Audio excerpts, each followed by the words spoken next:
안녕하세요. 매일 새로운 사연을 전하는 읽어주는 사연 라디오입니다. 구독과 좋아요, 많은 공유 부탁드립니다.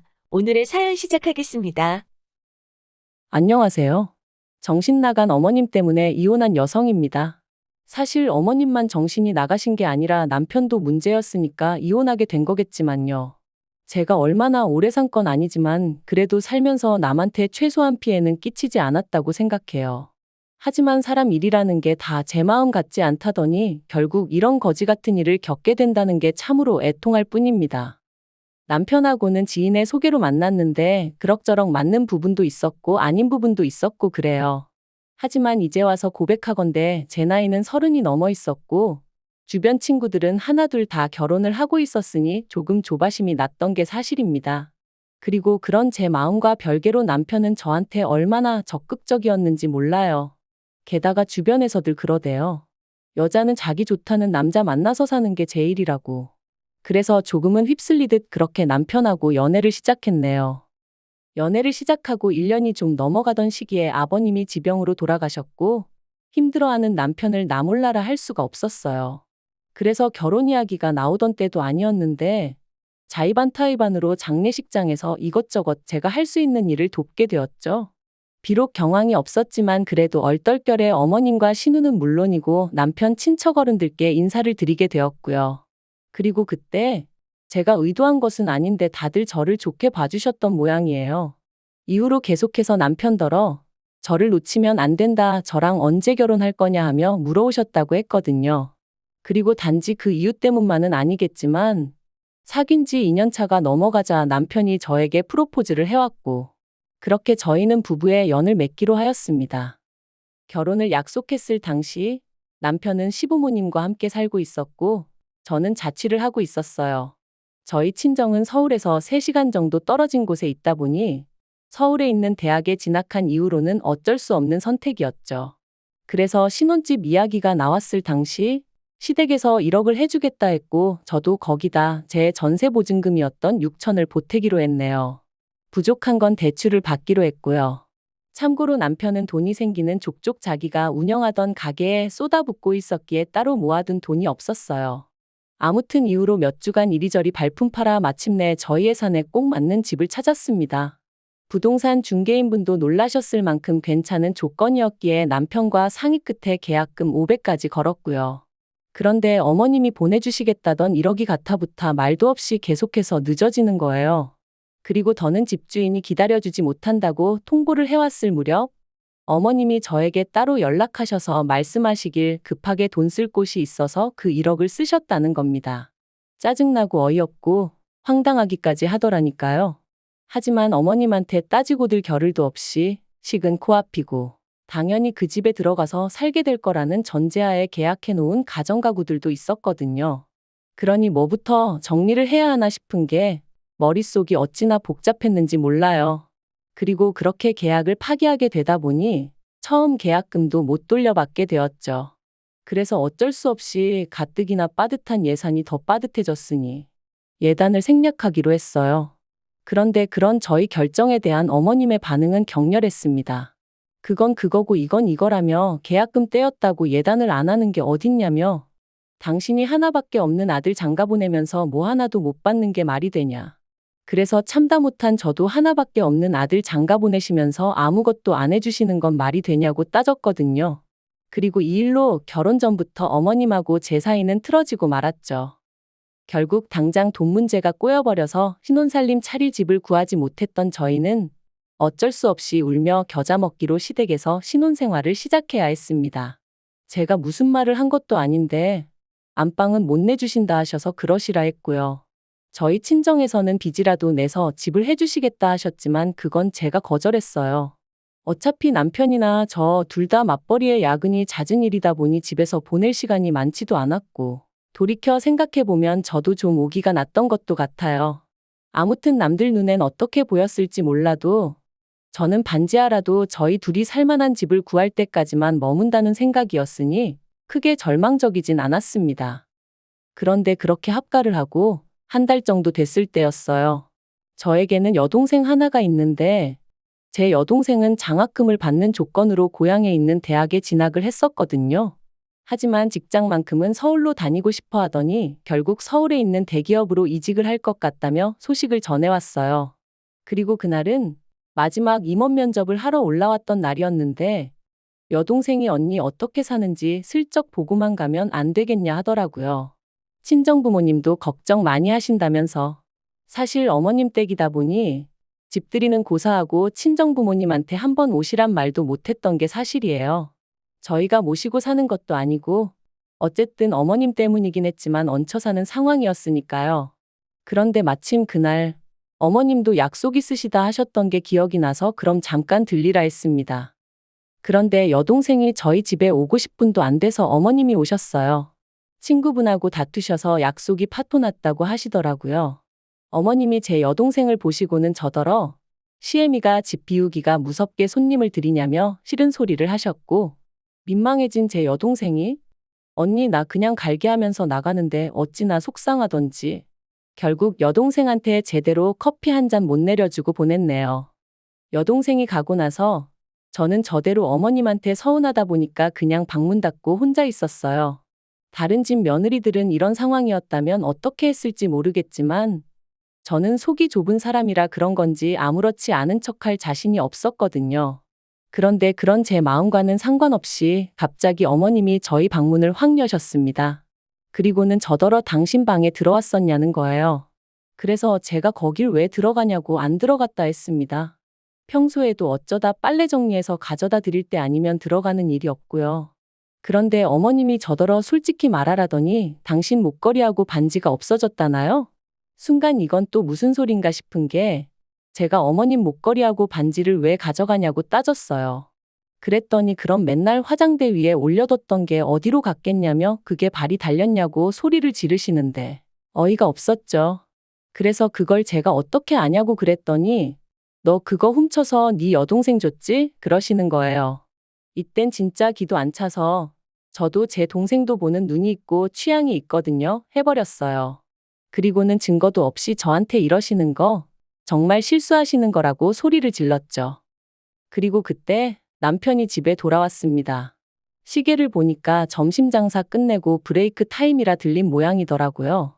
어머님이랑 저랑 서로 핏대를 세우고 있는 걸 보고는 남편이 놀래서는 이게 다 무슨 일이냐길래 어머님이 내가 당신 물건을 훔쳤단다고 얘기하곤 주저앉아 버렸습니다.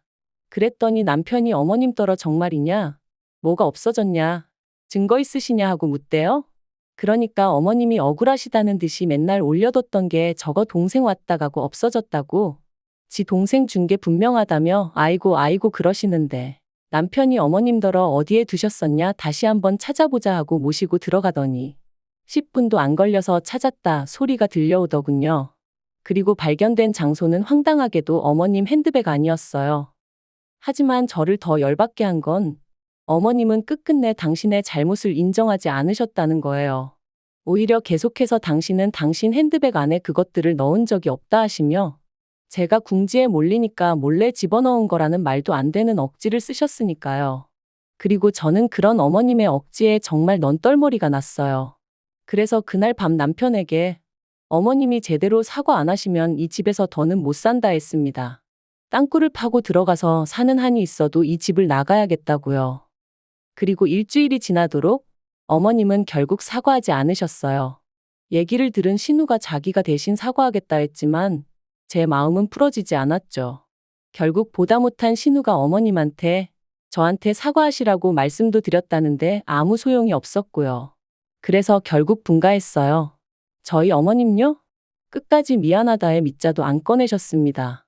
오히려 당신이야말로 도둑고양이가 집에서 나가니 이제 맘 편히 두 발 뻗고 자겠다는 막말을 하시더라고요. 분가를 하고 난 이후로 저는 어머님한테 발길을 끊었습니다. 안부 인사도 드리지 않았죠. 막말로 저를 도둑엑스 취급하시는 분에게 제가 뭐 한다고 전화해서 아양을 떨고 찾아뵙고 그래야 하나 싶었거든요. 그런데 어머님이 이런 이야기를 친척분들에게 하고 다니시며 제 험담을 하셨다는 걸 알게 되었습니다. 남편의 사촌형이란 사람이 진탕 술에 취해 저한테 전화해서는 자기 이모 불쌍한 사람이라고 저더러 그러지 말라고 막말을 퍼부었거든요. 진짜 그때 제 기분은 안 당해본 사람은 몰라요. 그런데 저를 더 서럽게 했던 건 남편이 보인 태도였습니다. 제가 남편에게 도움을 구했거든요. 당신이 좀 나서서 해명을 해달라고. 우리 와이프도 지금 마음에 쌓인 게 있어서 그렇다. 남들은 모르는 사정이 있다. 이 정도로만이라도 얘기 좀 해달라고요. 하지만 남편의 반응은 자기도 중간에서 너무 힘들다는 거였어요. 저더러 굳이 노인네한테 사과를 받아야 직성이 풀리겠냐면서 그냥 대충 넘어가면 안 되겠냐고. 어머님도 속으론 미안해하고 계실 거라나요? 그래서 이후로는 시댁 쪽 사람들이 저에 대해서 어떻게 생각을 하건 말건 관심을 끊었어요. 어디서 개가 짖냐 하는 마음으로 마음대로 떠들어라 내버려뒀죠. 그러다 올 봄이었습니다. 어머님이 목욕탕에서 넘어지시면서 갈비뼈를 다치셨고 그로 인해 입원을 하셔야 된다더군요.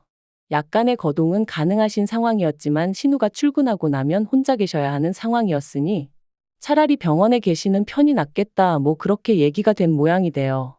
그런데 황당한 건 남편이랑 신우가 저랑 어머님 사이를 뻔히 알면서 저한테 간병을 부탁하더라고요. 하루 종일 붙어 있어 달라는 건 아니었고 자기 둘이 들여다보지 못하는 시간대에만 와달라는 거였지만요. 어찌나 황당하던지 내가 여전히 화가 나 있는 걸 모르나 싶기도 하고.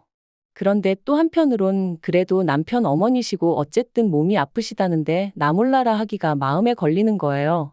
그래서 어쩔 수 없이 알겠다 했네요. 병원에 갔더니 어머님이 저더러 누가 반긴다고 왔냐며 짜증을 내셨어요. 그리고 그런 어머님한테 저도 한마디 확 해붙일까 하다가 그냥 꾹 눌러 참았죠. 어머님 상대로 힘 빼기도 싫고 그냥 그럴 만한 가치도 못 느꼈다고 해야 할까요? 그래서 그냥 어머님이 뭘 하시건 간에 내내하면서 자리만 지키고 있었네요. 어머님이 매점에서 뭐 사와라 하고 심부름 시키실 때만 빼고는 계속 어머님 옆에 붙어 있었고요. 그러다 어느덧 남편하고 교대할 시간이 되어 주섬주섬 제 짐을 챙기고 있는데 어머님이 또 황당한 소리를 하셨습니다. 당신 지갑이 없어졌다는 거예요. 거기에 돈도 뭐 50만 원이나 들어있었는데 이게 무슨 일이냐면서 저더러 또 너냐입니다. 황당하고 어이가 없어서 웃음이 다 나오더라고요. 그래서 제가 또 누명을 씌우시냐, 도대체 왜 그러시냐 하고 한마디 했네요. 그러니까 어머님이 누명 같은 소리 한다면서 저더러 이번엔 못 빠져나간다고 가만 안 두겠다나요? 그리고 그때 남편이 병실로 들어왔습니다.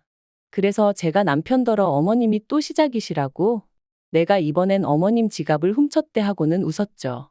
그랬더니 어머님이 또다시 아이고 아이고 하시며 제가 당신 지갑을 훔쳐간 것도 부족해 당신을 미친 X 취급을 한다고 억울하다시는 거예요. 나오지도 않는 눈물을 쥐어짜내시는 게 어찌나 가관이던지. 그래서 제가 어머님더러 제발 좀 생쇼 좀 그만하시라고 그랬다니까요. 그런데 그때였습니다. 짐 챙겨 나가려는 제 머리채를 어머님이 낚아채셨거든요. 그리고는 저더러 도망가지 말라는데 정말이지 머리가 뜯겨나갈 듯이 아픈 것도 아픈데 억울하고 쪽팔려서 눈물이 다 나더라고요. 그런데 어머님 맞은편에 계시던 여사님이 저희 어머님더러 몇 편 내가 노망났냐 하시며 아까 지갑 침대 밑에 넣어놓고 왜 생사람을 잡냐고 혀를 차셨어요. 놀란 남편이 어머님 침대 밑에 손을 넣으니 정말로 거기서 지갑이 툭 떨어졌고요.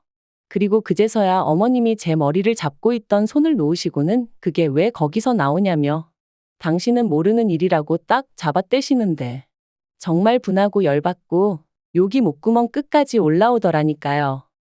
남편이 어머님더러 도대체 왜 이런 짓을 하셨냐 추궁했고 어머님이 하신 말씀은 정말 저를 소름 끼치게 만들었습니다. 남편도 신우도 당신 말을 믿어주지 않으니 제 본색을 드러내게 할 생각이셨다나요? 저는 거기까지 듣고는 뒤도 안 돌아보고 병실에서 나왔습니다. 그리고 1층 하단 벤치에 앉아 얼마나 울었는지 몰라요.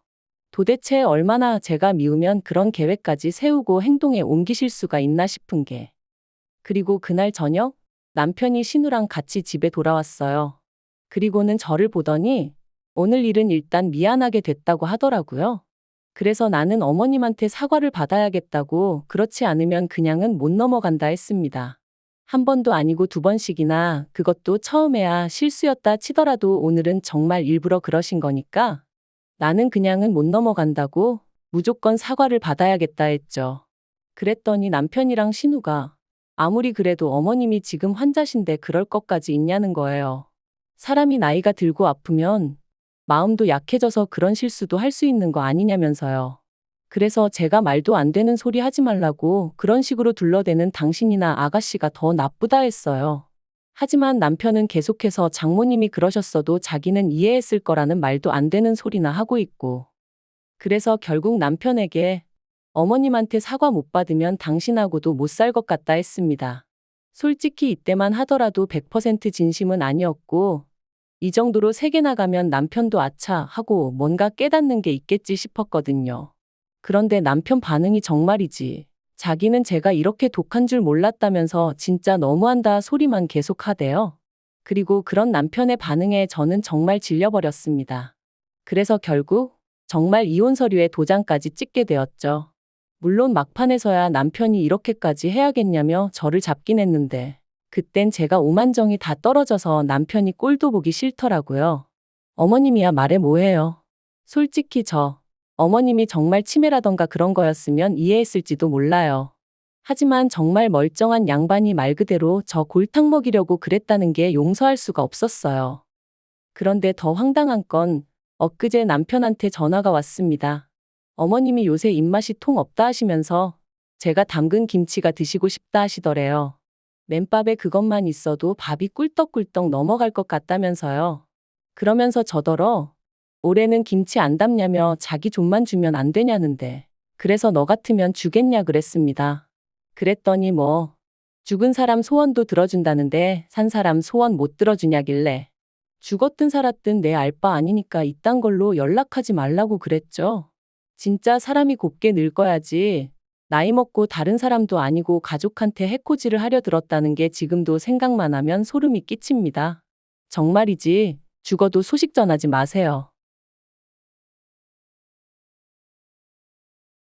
긴 이야기 들어주셔서 감사합니다. 오늘의 사연은 여기까지입니다. 구독과 좋아요, 알람 설정해주시면 앞으로 더 좋은 사연으로 찾아오겠습니다. 감사합니다.